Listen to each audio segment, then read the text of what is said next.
நமது ஆண்டவரும் இரட்சகரும் மீட்பருமாகிய கர்த்தராகிய இயேசு கிறிஸ்துவின் வல்லமையுள்ள மேன்மையான நாமத்தினாலே இந்த நல்ல காலவெளியில் விசேஷமாக 5ஆம் தேதி 4ஆம் மாதம் இந்த முதல் ஞாயிற்றுக்கிழமை விசேஷமாக முழு உலகமும் நினைவு கூறுகிற கொண்டாடுகிற உயிர்த்த நாள் பண்டிகை ஆராதனைக்கு சமூகம் அளித்திருக்கிற வந்திருக்கிற கர்த்தரை தொழுது கொள்ள வந்திருக்கிற உங்கள் யாவரையும் நான் இயேசு கிறிஸ்துவுடைய வல்லமையுள்ள பரிசுத்த நாமத்தினாலே அன்போடு வாழ்த்துகிறேன். உங்கள் எல்லோரையும் நான் அன்போடு வரவேற்கின்றேன். நம்முடைய தேவன் நல்லவர், நம்முடைய தேவன் வல்லவர், நம்முடைய தேவன் பெரியவர், நம்முடைய தேவன் வாக்கு மாறாத உன்னதமுள்ள கர்த்தர் நம்முடைய தேவன் காணப்படுகிறார். விசேஷமாக தூர இடங்களில் இருந்து பயணித்து வந்திருக்கிற ஒவ்வொரு ஆணுடைய பிள்ளைகளையும் நான் இயேசு கிறிஸ்துவின் வல்லமையுள்ள நாமத்தினாலே நான் உங்களை அன்போடு வாழ்த்துகிறேன். உங்களை அன்போடு வரவேற்கின்றேன். திருக்கோமலை தொடக்கம், பெரிய கடல் தொடக்கம், பானமை, இன்னுமாக இறக்காமம், கண்ணகிபுரம், பனங்காடு உட்பட பல இடங்களிலிருந்து வந்திருக்கிறீங்க. நீங்க ஆண்டவராகிய கர்த்தர் தாமே உங்களை அவரிதமாக ஆசீர்வதிப்பாராக என்று உங்களை நாங்கள் திருச்சபை சார்பிலே அன்போடு நான் வாழ்த்தி அன்போடு வரவேற்கின்றேன். உயிர்த்த தேவன் நம் மத்தியிலே உண்மையுள்ள தேவனாய் இருக்கிறார். உயிர்த்த தேவன் நம் மத்தியிலே வாசம் செய்து கொண்டிருக்கிறார். நாம் ஆராதிக்கிற கர்த்தர் உயிர்த்தவர் அல்ல, உயிர்த்த தேவனை நாம் இன்றைக்கு ஆராதனை செய்கிறோம். அவர் மரணம் என்பது தேவனால் நிர்ணயிக்கப்பட்ட ஒன்றாய் இருந்தது. அவர் எங்களுக்காக மரித்தவர், எங்களுக்காக உயிர்த்திருக்கிறார்.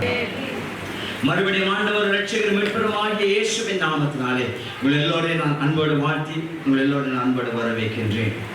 பரிசுத்த வேதாகமத்திலே 24ஆம் அதிகாரம் லூக்கா 1-6 விரைவாக வாசிக்க போகிறோம்.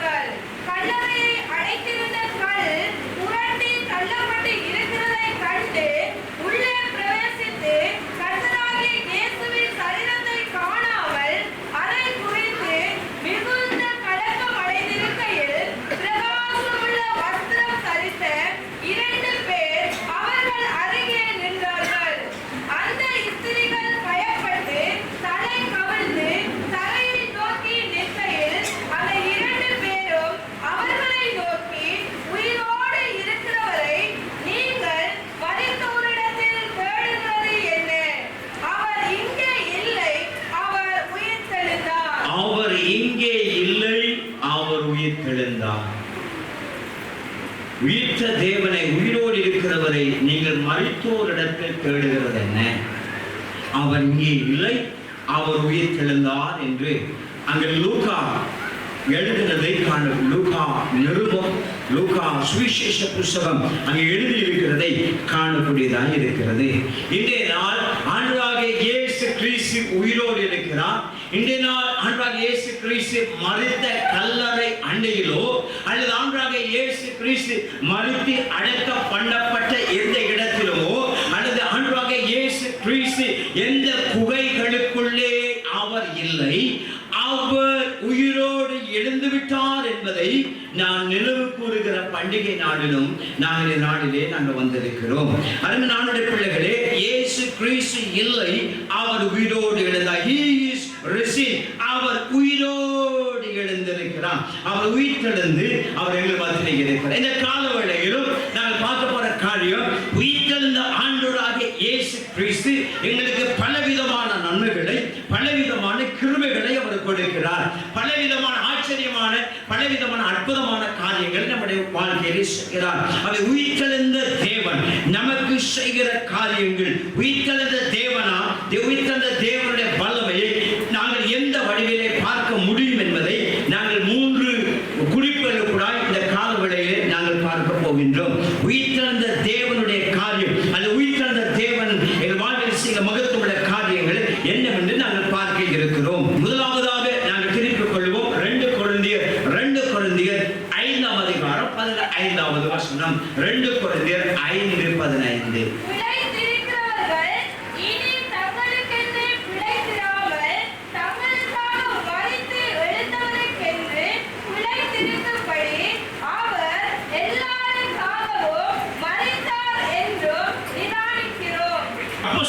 பவுல் கொரிந்திப்பட்ட சபைக்கு இப்படியா எழுதுகிறார். என்ன எழுதுகிறார்? 5 பிழைத்திருக்கிறவர்கள் இனி தங்களுக்கென்று பிழைத்திராமல்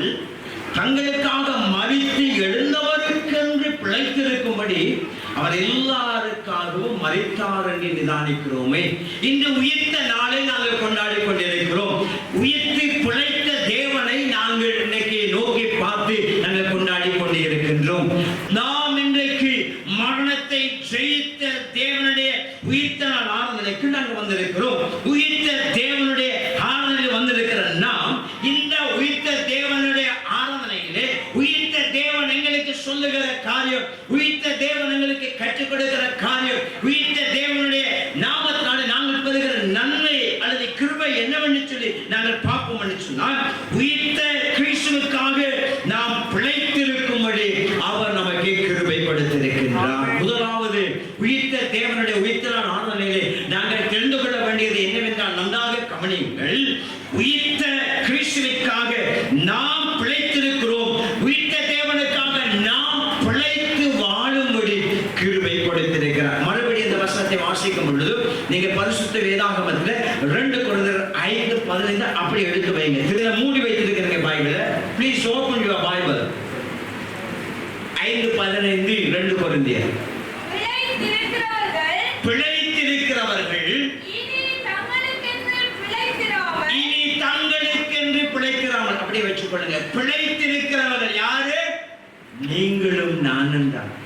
பவுல் சொல்லுகிறான், பிழைத்திருக்கிறவர்கள் செத்து போனவர்கள், மரித்தவர்கள், நித்திரை அடைந்தவர்கள் தவிர ஆண்டவராகிய இயேசு கிறிஸ்துவோடு கூட இந்த நிமிஷம் வரை இதை வாசிக்கிற நாள் தொடக்கம் இதை கையில வேதாகத்தில் வைத்து வாசித்து பிழைத்திருக்கிறவர்கள் நீங்களும் நானும். பிழைத்திருக்கிறவர்கள் நீங்களும் நானும். இங்கே இருக்கிற இந்த சிறிய கூட்டம், பெரிய கூட்டம், இந்த சின்ன பிள்ளைகள், வாலிப பிள்ளைகள், பெரியவர்கள், முதியவர்கள், பிழைத்திருக்கிறவர்கள். வாசிங்க.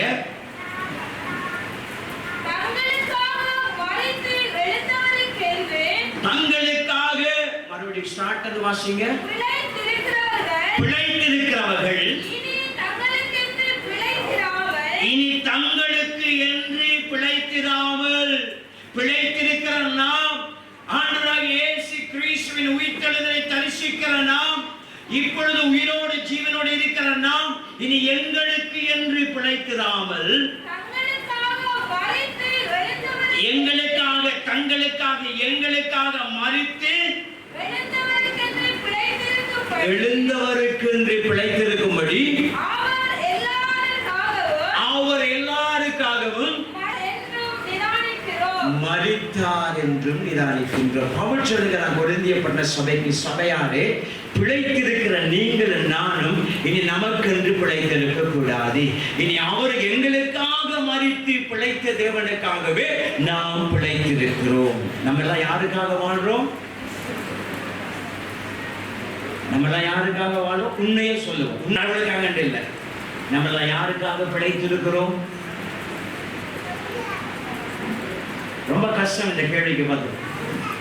சிலர் டக்கன அடிச்சவே நான் ஆண்டவருக்காக வாழ்றோம், நான் ஒன்றுமே பண்றது, உனக்கே ஞாயிறாரதே வாழல. ஆனா அவங்க நாங்கள் ஆண்டவருக்காக பிழைத்திருக்கிறோம். ஆண்டவராகிய தேவன் சொல்லுகிறார். பவுல் அப்போஸ்தலன் தேவ ஆவியால் ஏவப்பட்டு எழுதுகிறார், சபையாரே, கொரிந்தியப்பட்ட சபையாரே, நீங்க பிழைத்திருக்கிறானே. யாருக்காக பிழைத்திருக்கிறது தெரியுமா? நமக்காக ரத்தம் சிந்தி, நமக்காக மரித்து, நமக்காக உயிர்த்த தேவனுக்காக நாங்க பிழைத்திருக்கிறோம். நான் அநேக சொல்றது, எங்களுக்கு 2-3 பிள்ளைகள் இருக்கிறாங்க, அது ஒரு பிள்ளை 3 பிள்ளை, அது எனக்கு சில பொறுப்பு இருக்கிறது. அந்த பொறுப்பு நிறைவேறதுக்காக ஏதோ உயிரை பிடிச்சு கொண்டிருக்கிறேன். அந்த பொறுப்பு நிறைவேறதுக்காக நான் உயிரை பிடிச்சு கொண்டிருக்கிறேன். நான் இப்போ செத்தேன், எனக்கு சாக, எனக்கு இருக்க விருப்பமே இல்லை, எனக்கு செத்து போக விருப்பம். ஆனா என்னோட கூட 2 பேர் இருக்காங்க, அவங்கள பார்க்கணும், இதுக்காகத்தான் நான் உயிரோடு இருக்கிறேன் என்று சொன்னதானே, என்று சொன்னதானே, என்று சொன்னோம் தானே. அது தவறு கதை சொல்லுங்க. நான் பிழைத்திருக்கிற நாம், உயிரோடு இருக்கிற ஆண்டு பார்த்துக் கொள்ளுவார். நம் பிள்ளைகளை கத்த பார்த்துக் கொள்ளுவார். நம் கணவன், நம் மனைவியை கத்த பார்த்துக் கொள்ளுவார். நம் பெற்றோரை கத்த பார்த்துக் கொள்ளுவார். நம் உறவுகளை கத்த பார்த்துக் கொள்ளுவார். பிழைத்திருக்கிற நாம் இனி அவருக்கு என்று நாம் பிழைத்திருக்கிறோம். அவருக்கு மறுபடியும் இந்த வசனத்தை வாசிங்க.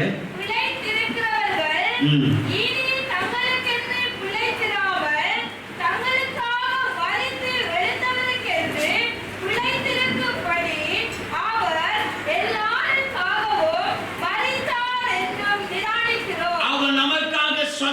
செய்து முடித்தார். அவர் நமக்காக சிலுவை சுமந்தார். நமக்காக அடிபட வேண்டிய இடத்தில் அடிபட்டார். நமக்காக அவமானப்பட வேண்டிய இடத்தில் அவமானப்பட்டார். நமக்காக குத்தப்பட வேண்டிய இடத்தில் குத்தப்பட்டார். நமக்காக துப்ப வேண்டிய இடத்தில் துப்பப்பட்டார். நமக்காக கேள்விப்படப்பட வேண்டிய இடத்தில் அவர் கேள்விப்பட்டு நமக்காக நாம் நம் பாவத்துக்காக சாக வேண்டிய இடத்திலே நாம் பாவத்துக்காக சாகாமல் நமக்காக கிறிஸ்து இயேசு செத்தார், மரித்தார்.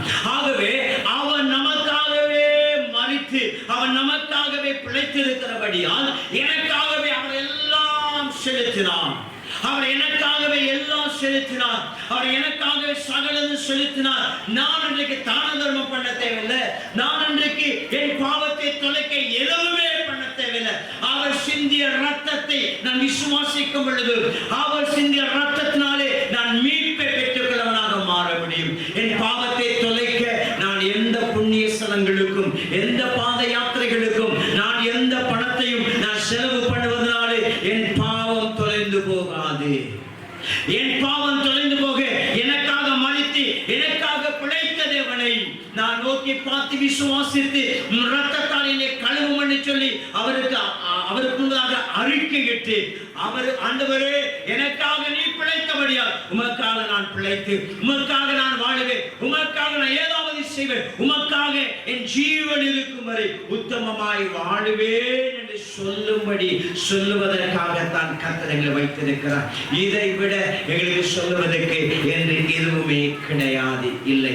அறிவு நானுடைய பிள்ளைகளை நமக்காக பிழைத்திருக்கிறார், நமக்காக ஜீவனை படுத்திருக்கிறார், நமக்காக எல்லாவற்றையும் அவர் செய்திருக்கிறார், நமக்காக எல்லாவற்றையும் செய்திருக்கிறபடியாக நாம் அவருக்காக வாழுவதை தவிர ஒன்றுமே இல்லை. பிழைத்திருக்கிற நாம் வேறு ரீசன் சொல்ல இதுக்காகத்தான் நாங்கள் இருக்கிறோம், எல்லாரும் செத்துடுவோம், இதுக்காகத்தான் நாங்கள் இருக்கிறோம், அடுத்து இந்த காரியத்துக்கு நான் உயிரோடு இருக்கிறேன், இல்லாவிட்ட எனக்கு ஏற்பட நிந்தை நெருக்கம் பாரம் அவமானம் பிரச்சனை போராட்டத்துக்காக நான் செத்து விடுவேன் சொல்லி நாங்கள் சொல்லுகிறோம் அல்லவா?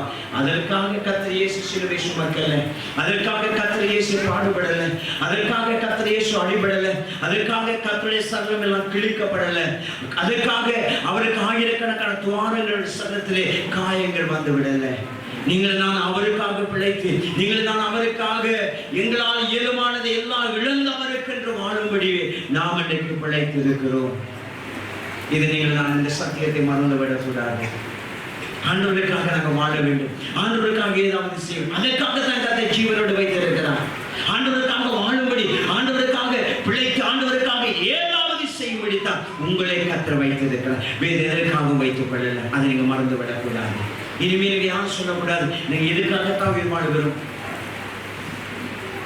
அவருக்காக அவர் நாம மகிமைக்காக அவர் எங்களுக்கு தந்த ஊழியர்களுக்காக அவரை அழைத்த நோக்கத்துக்காக உயிர் வாழுங்கள்.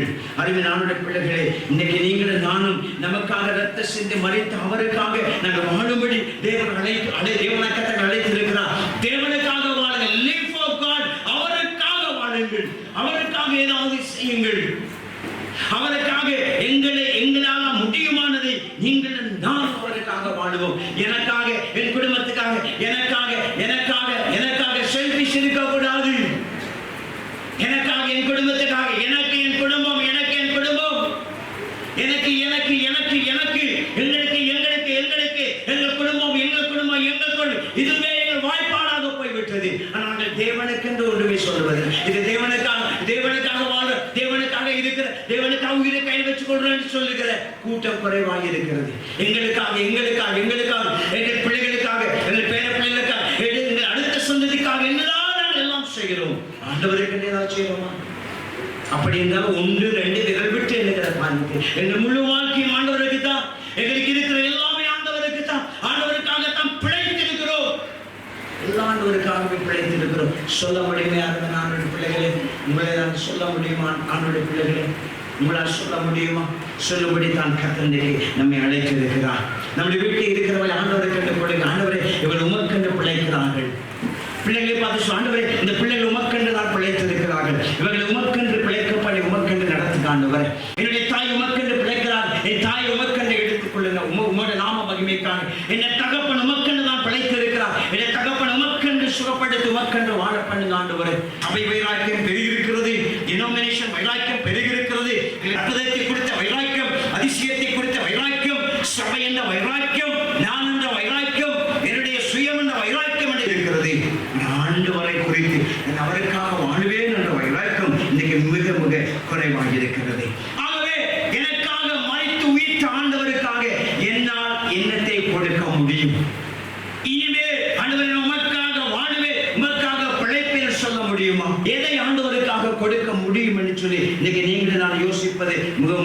இருக்கிறது.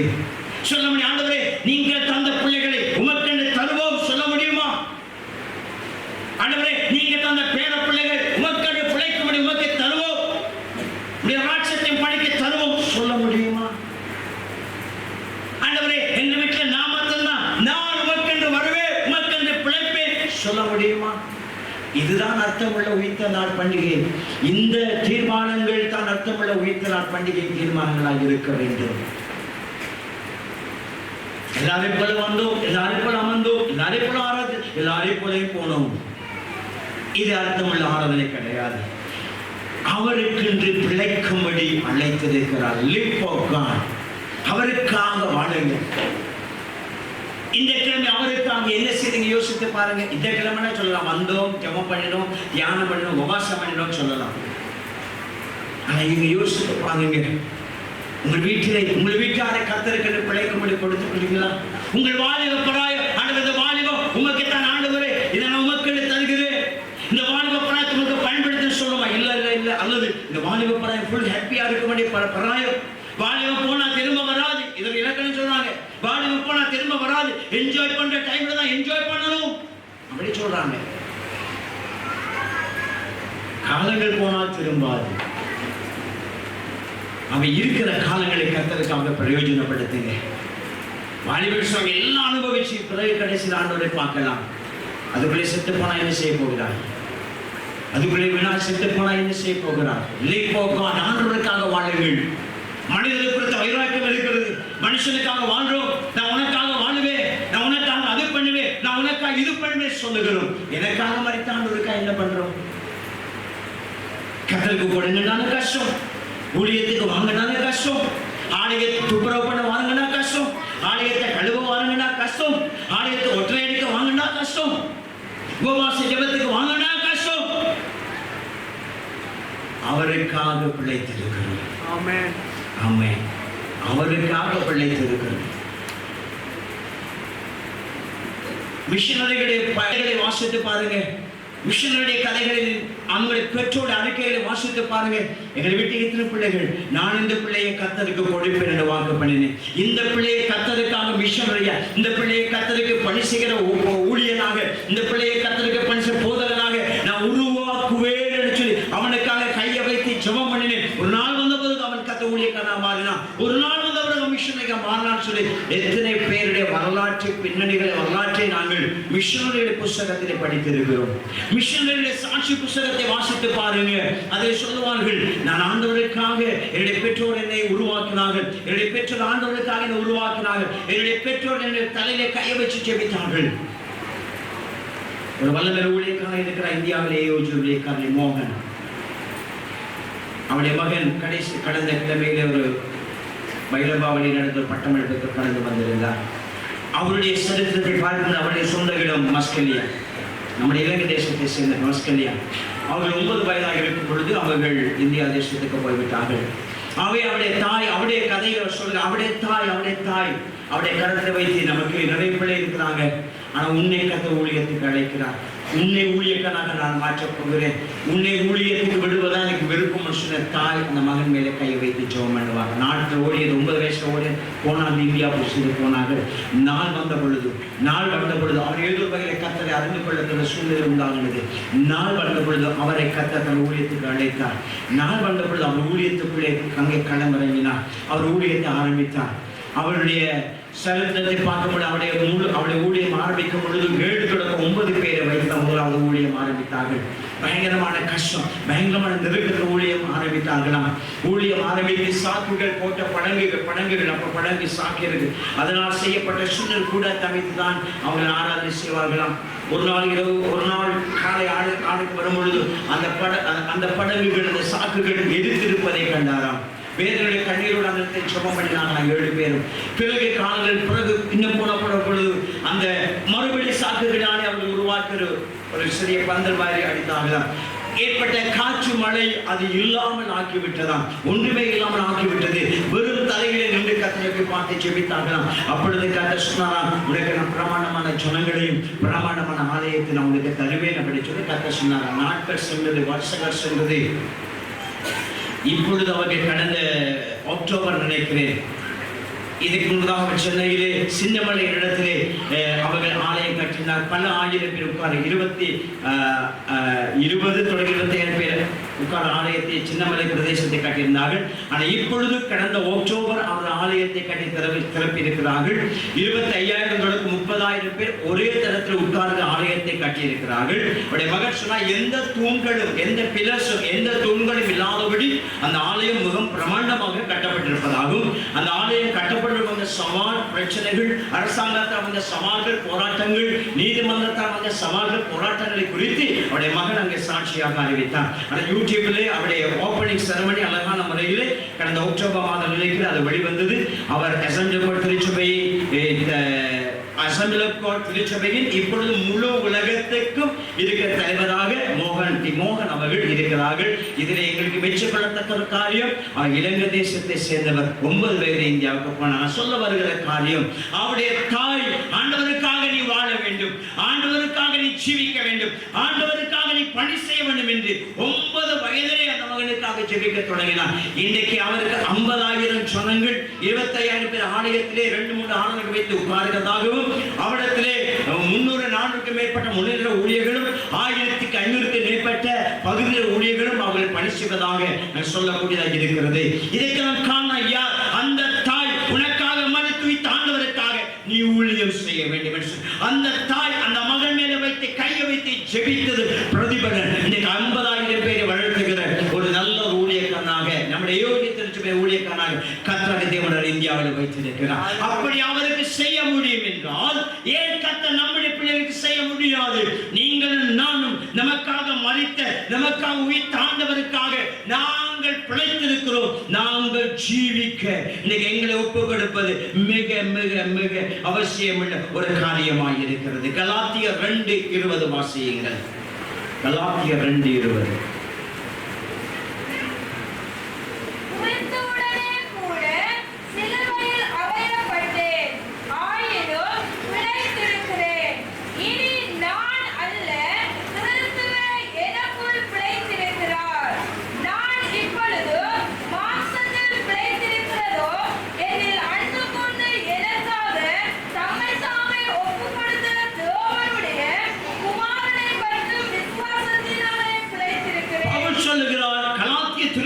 சொல்லுகிறான், கிறிஸ்துவோடு கூட சிலுவையில் அறையப்பட்டேன். நானும் கிறிஸ்துவோடு கூட சிலுவையில் அறையப்பட்டேன். ஒவ்வொரு தேவ பிள்ளைகளும் கிறிஸ்துவோடு சிலுவையில் அறையப்படுகிறார்கள். எதற்காக? பாவத்துக்காக, அக்கிரமங்களுக்காக, சாபத்துக்காக, துன்மார்க்க செயலுக்காக, மோசமான நம்முடைய வாழ்க்கைக்காக நாங்களும் கிறிஸ்துவோடு சிலுவையிலே அறையப்படுகிறோம். இங்க இருக்க நீங்க யாராவது கிறிஸ்துவோடு அறையாத வாழ்க்கை இருப்பீங்கன்னு சொன்னால் உங்களால் கிறிஸ்துவுக்காக பிழைக்க முடியாது, உங்களால் கிறிஸ்துவுக்காக வாழ முடியாது. நீங்கள் மரித்தால் மறுபடி பிழைக்க முடியாது. சரி, இங்க வேதம் சொல்லுகிறது, கிறிஸ்துவோட கூட சிலுவையில் அறையப்பட்டு ஆயினும் நான் பிழைத்திருக்கிறேன். கிறிஸ்துவோட சிலுவையில் அறையப்பட்டு நான் செத்து போகல, நான் பிழைத்திருக்கிறேன். என் பாவம், என் சாபம், என் அக்கிரமம், என் மீறுதல், என் பொல்லாப்பு, என் கட்ட சிந்தைகள் கிறிஸ்துவோட கூட சிலுவையில் அறையப்பட்டது. ஆனாலும் நான் கிறிஸ்துவின் உயிர்த்தெழுதலின் வல்லமைக்குள்ளாக நான் இன்னைக்கு பிழைத்திருக்கின்றேன். நான் இப்பொழுது மாம்சத்தில் பிழைத்திருக்கிறதோ என்னில் அன்பு கொண்டு எனக்காக தம்மை தாமை ஒப்புக் கொடுத்த தேவனுடைய குமாரனை பின்பற்றி விசுவாசத்தினாலே பிழைத்திருக்கிறேன். இப்ப நான் ஏன் பிழைத்திருக்கேன் சொன்னால், நான் அவரை பின்பற்ற, நான் அவர் மேல வைத்த விசுவாசத்தினாலே அவருக்கென்று நான் அன்றைக்கு பிழைத்திருக்கிறேன். நாங்கள் உயிரோடு இருக்கிறோம் என்றால் அது நாங்கள் சாப்பிடுற சாப்பாடு அல்ல, அது எங்களுடைய மூதாதையர் செய்த எந்த தான தர்மமும் அல்ல. கர்த்தர் எங்களை அவருக்கென்று வைத்திருக்கிறார். கர்த்தர் எங்களை அவருக்கென்று நாம் ஏதாவது செய்யும்படி வைத்திருக்கிறார். கர்த்தர் அவருக்கென்று அவர் நாம மகிமைக்கென்று சாட்சியாக இருக்கும்படி கர்த்தர் நம்ம வைத்திருக்கிறார். அதற்காகத்தான் நாம் இன்னைக்கு பிழைத்திருக்கிறோம். ஆமா, இனி எதுக்காகத்தான் உயிரோடு இருக்கிறேன்? நான் எதுக்காகத்தான் உயிரோடு இருக்கிறேன்? நான் வெட்டி மலையை சாய்க்க உயிரோடு இருக்கிறேன். நான் அதிசய உயிரோடு இருக்கிறேன். நான் பெரிய மாளிகை கட்ட உயிரோடு இருக்கிறேன். என்ன பிள்ளைகளுக்கு அந்தந்த காரியங்கள் செய்து கொடுக்க உயிரோடு இருக்கிறேன். யாரும் சொல்லக்கூடாது, உயிரோடு இருக்கிறேன், அவரோடு பிழைத்திருக்கிறேன். அவருடைய மேல வைத்த விசுவாசத்தினாலே அவருக்கென்று நான் ஏதாவது செய்யும்படி நான் அவருக்கென்று பிழைத்திருக்கிறேன். அவருக்கென்று என் ஜீவனை கொடுக்க, அவருக்கென்று ஊழியம் செய்ய, அவருக்கென்று சபை கட்ட, அவருக்கென்று சுவிசேஷம்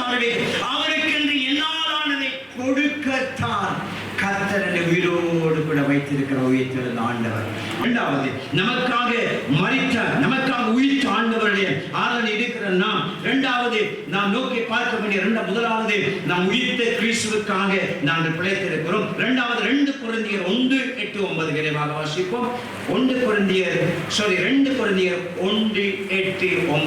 2 கொரிந்தியர் 1 அதிகாரம் 8-9 வசனம்.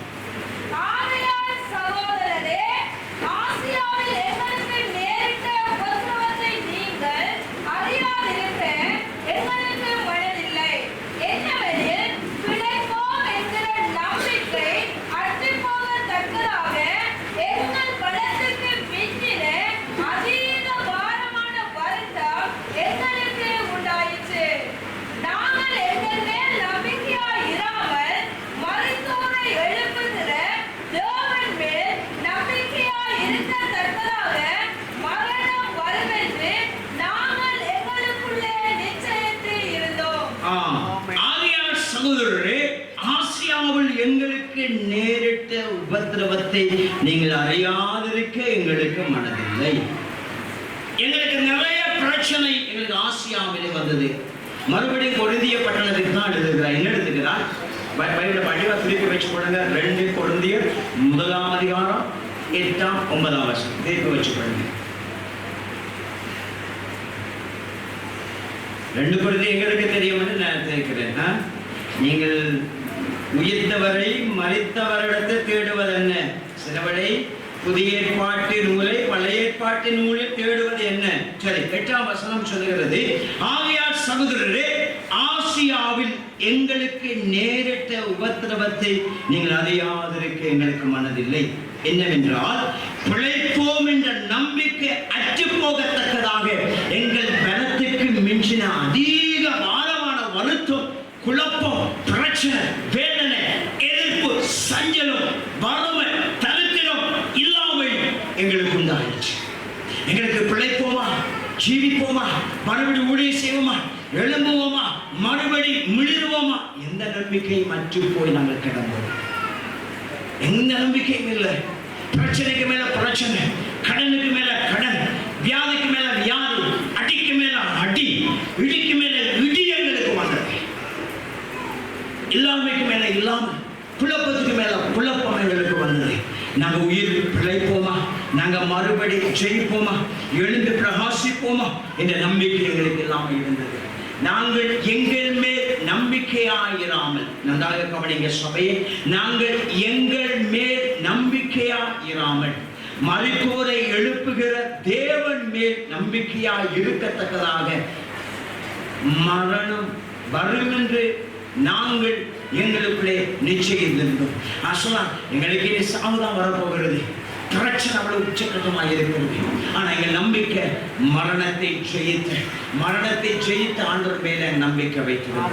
பிழைப்போமா தெரியாது, பட் எங்கள் நம்பிக்கை, பிரச்சனைகளை வெளியே வருவோமா எங்களுக்கு தெரியாது சொன்னாங்க மனுஷர்கள். ஆனா எங்கள் நம்பிக்கையை நாங்கள் ஆண்டவர் மேல வைத்திருந்தோம். பிரச்சனை தலைக்கு மேல, இடிக்கு மேல இடி, அடிக்கு மேல அடி, குழப்பது மேல குழப்பம், வறுமைக்கு மேல வறுமை, தடுத்து மேல தடுத்தம், இல்லாமைக்கு மேல இல்லாம, பிரச்சனைக்கு மேல பிரச்சனை, வேதனை, கண்ணீருக்கு மேல கண்ணீர், வறுமைக்கு மேல வறுமை, தரித்திரத்துக்கு மேல தரித்திரம். பிழைப்போமா இந்த நிச்சயம் இல்லை, உயிர் வாழ்வோமா நிச்சயம் இல்லை. ஆனால் மரணத்தை ஜெயித்த ஆண்டவர் மேல் நம்பிக்கையாக இருந்தோம். ஒரு விஷயம் எழுதிட்டோம், அது கொஞ்சம் பிரச்சனையா இருக்கு, மறுமுறை எழுதினா எங்களுக்கு பாஸ் மார்க்ஸ் வருமா? நம்பிக்கை இல்லை. முதலாவது ஓஎல் பரீட்சையில தோற்றுவிட்டோம், பிரச்சனை தோற்றுவிட்டோம். ஆனா மறுபடி எழுதினா எங்களுக்கு நல்ல பெஸ்ட் ரிசல்ட் வருமோ தெரியாது. ஆனாலும் ஆமென் ஒன்றுதான். ஆனாலும் மரித்துயிர்த்த தேவன் மேல நாங்கள் நம்பிக்கை வைக்கும் பொழுது, மரித்துயிர்த்த தேவன் மேல நம்பிக்கை வைக்கும் பொழுது, அவர் எங்களை படிப்பு பிரச்சனையை மாற்ற வல்லவரா, கடந்தொலை பிரச்சனையை மாற்ற வல்லவரா, குடும்ப பிரச்சனையை மாற்ற வல்லவரா, குடும்பத்துக்கு போராடுகிற சத்துடைய பிரச்சனையை மாற்ற வல்லவரா, குடும்பத்தை பாழாக்க வருகிற வறுமை, தரித்திரம், இல்லாமை, அடிக்கு மேல அடி, குடும்பத்தை வருகிற சூறாவளி புயலை அவர் மாற்ற வல்லவரா நம்முடைய தேவன் காண. குடும்பத்தில் வருகிற கண்ணீர், குடும்பத்தில் வருகிற கடன் தொல்லை, கஷ்டம், பிள்ளைகளை போஷிக்க முடியாத தன்மை, வேதனை, நெருக்கங்களை அவர் மாற்ற வல்லமை பிரச்சனை, தீராத குழப்பம், தீராத பயங்கர உக்கிர பிரச்சனையில இன்னைக்கு வந்து இருக்கிறீங்களா? உக்ரைன் ரஷ்யா உக்கிர பிரச்சனையில வந்து இருக்கிறீங்களா? மரித்து உயிர் தாண்டவர், அவருக்காக வாழலுக்கு போடுங்க. அவர் ஒரு பிரச்சனை மாற்ற வல்லவராக இருக்கிறார். அப்ப அவர் சொல்லுகிறார், எங்களுக்கு பிழைப்போம் என்று எந்த சந்தர்ப்பம் இல்லை. ஆனாலும் நாங்கள் ஆண்டவர் மேல நம்பிக்கையாக இருந்தோம். இன்னைக்கு இந்த குழப்பத்தில் வந்திருக்க தேவ பிள்ளை, இந்த அடி மேல அடி எனக்கு விழுந்திருக்கிறது. கடனுக்கு மேல கடன், வட்டிக்கு மேல வட்டி, பிரச்சனைக்கு மேல பிரச்சனை, பசிக்கு மேல பசி, இல்லாமைக்கு மேல இல்லாம, குழப்பத்துக்கு மேல குழப்பம், சண்டைக்கு மேல சண்டை, இல்லாம போனதுக்கு மேல இல்லை இல்லாம. ஆண்டவரே நான் என்ன செய்வேன்? பிரச்சனை அழுது வேதனை வந்திருக்க தேவ பிள்ளையே, கர்த்தர் உங்களை பார்த்து சொல்லுகிறார், உயிர்த்தாண்டவர் மேல் நம்பிக்கையாகிறீங்க, உயிர்த்தாண்டவர் மேல முழு நம்பிக்கையாகிறீங்க. மனுஷ வார்த்தைகள் ஏமாற்றும், மனுஷ வார்த்தைகள் எங்களுக்கு பொய் சொல்லும், மனுஷ வார்த்தைகள் எங்களை குழப்பி விடும். ஆனால் மன்னாதி மண்ணோட வார்த்தை எங்களை மறுரூபமாக்கி எங்கள் மேல நம்பிக்கை ஏற்படுத்தக்கூடியதாக இருக்கிறது. அவர் மேல நம்பிக்கையாகிறீங்க. அவர் உங்கள் பிரச்சனையை மாற்ற வல்லவராக இருக்கிறார். அவருடைய எல்லா குழப்பம், உங்களுடைய எல்லா பிரச்சனைகளையும் அவர் மாற்ற வல்லவராக இருக்கிறார். உடைந்த உள்ளத்தோடு உள்ள சுக்குநூறாக வந்திருக்கு தேவ பிள்ளையே. அவர் சொல்லுகிறார், எங்களுக்கு எந்த சந்தர்ப்பம் இல்லை பிழைக்க போகிறோம் என்று சொல்லி. நாங்கள் எங்களுக்கு தெரியும் நாங்கள் சாக போகிறோம் என்று. 9ஆம் வசனம் சொல்லுகிறது, நாங்கள் எங்கள் மேல் நம்பிக்கையாயிராமல், எங்களுக்கு நம்பிக்கை இல்லை, எங்கள் நம்பிக்கையெல்லாம் தோற்று விட்டது. இன்னைக்கு அநேக நீங்க உங்களை நம்புறீங்க, உங்களுடைய படிப்பை நம்புறீங்க, உங்களுடைய புத்தி சௌகரியத்தை நம்புறீங்க, உங்களுடைய ஜாப், உங்களுடைய தொழில் நம்புறீங்க, உங்களுடைய ஜாப் நிமித்தம் வருகிற சம்பளத்தை நம்புகிறீங்க. நம்பாதீங்க. அது எல்லோரும் இல்லாமல் போய்விடும். நம்பிக்கை நம்புகிற இவைகள் எல்லாம் எங்களுக்கு அருள் செய்கிற ஆண்டவராகிய இயேசு கிறிஸ்துவாய் இருக்கிறார். இன்னைக்கு காண்கிற சொந்தம், பார்க்கிற சொந்தம், நீ பயப்படாது என்று சொல்லுகிற எல்லாரும் டைம் வரப்படுது எங்களை விட்டு ஓடி போய் விடுவார்கள், எங்களை விட்டு தூரமாய் போய் விடுவார்கள். பிரச்சனைக்கு மேல பிரச்சனை வரும். ஆனால் பிரச்சனை மாற்றுகிற தேவன் மாத்திரமே உங்களோடு பயணம் செய்வார். ஆக நம்பிக்கை அற்றி போய் இருந்த பொழுது மருத்துவரை எழுப்புகிற தேவன் மேல் நம்பிக்கையாக இருக்கத்தக்கதாக எங்களுக்கு நிச்சயம் பிரச்சனை வரும் என்று தெரிந்தும் அவர் மீது நாங்கள் நம்பிக்கையாக இருந்தோம். உடைந்து போய் வந்திருக்க தேவ பிள்ளையை, இன்னைக்கு பிரசங்கத்தை கேட்டு நீங்க அநேகர் உள்ளத்தில் அழுது கொண்டிருக்கிறதை காணக்கூடியதாக இருக்கிறது. உள்ளத்தில் எஸ் இதெல்லாம் எனக்கு தான், இது எனக்கு சரியா வரமாக இருக்கிறது, இந்த வார்த்தை என்னோட பேசுகிற மாதிரி இருக்குன்னு சொல்லி நீங்க நினைக்கலாம். எஸ், அது உங்களுக்காக பேசு. கர்த்தர் என்ன நோக்கத்துக்காக பேசுகிறார் சொன்னால், மரித்து உயிர் தாண்டவர் உங்களை உயிர்ப்பிக்க வல்லமை உள்ளவராக இருக்கிறார். உங்கள் வாழ்க்கையில் இது போல இருக்க போறதல்ல, உங்கள் வாழ்க்கை மாறப் போகிறது. கர்த்தர் மாற்றத்தை உங்களுக்கு கொடுக்க போகிறார். கர்த்தராகிய தேவன் உங்களை எடுத்து பயன்படுத்த போகிறார். நீங்க பெரிய காரியங்களை ஆண்டவருக்காக செய்யும்படி நீங்கள் அழைக்கப்பட்டிருக்கிறீர்கள். எபேசியர் 1:19-20. எபேசியர் 1:19-20.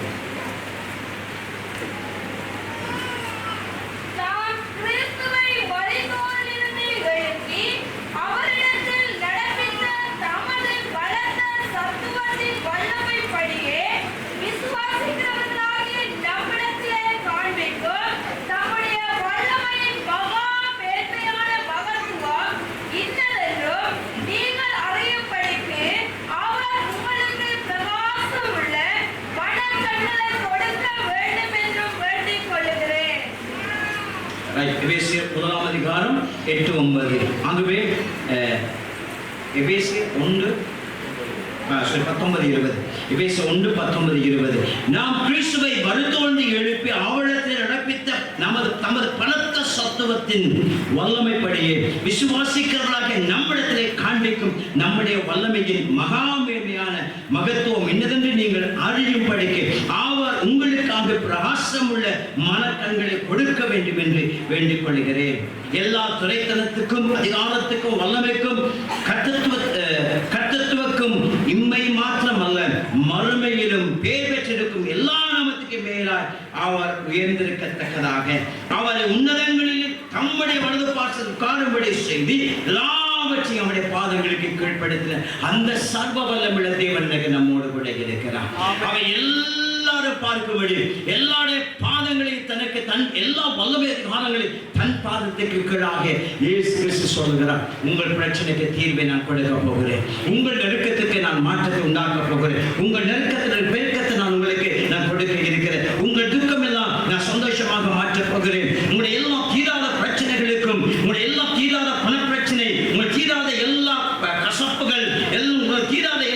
பிரச்சனைகள், தீராத எல்லா கொடுமைகள், தீராத எல்லா பயங்கர குழப்பங்கள், வியாதிகள், எல்லா தீராத ஆண்டவரே வியாதியின் தந்திரங்கள் எல்லாவற்றிலும் தேவனங்களை அற்புதமாக மாற்றி அவைகளை தேவனத்தின் பாதண்டையிலே அவைகளை அவர் எங்கள் காலடியின் கீழே கொண்டு வருவதற்கு அவர் வல்லமுள்ள தேவனாய் இருக்கிறார்.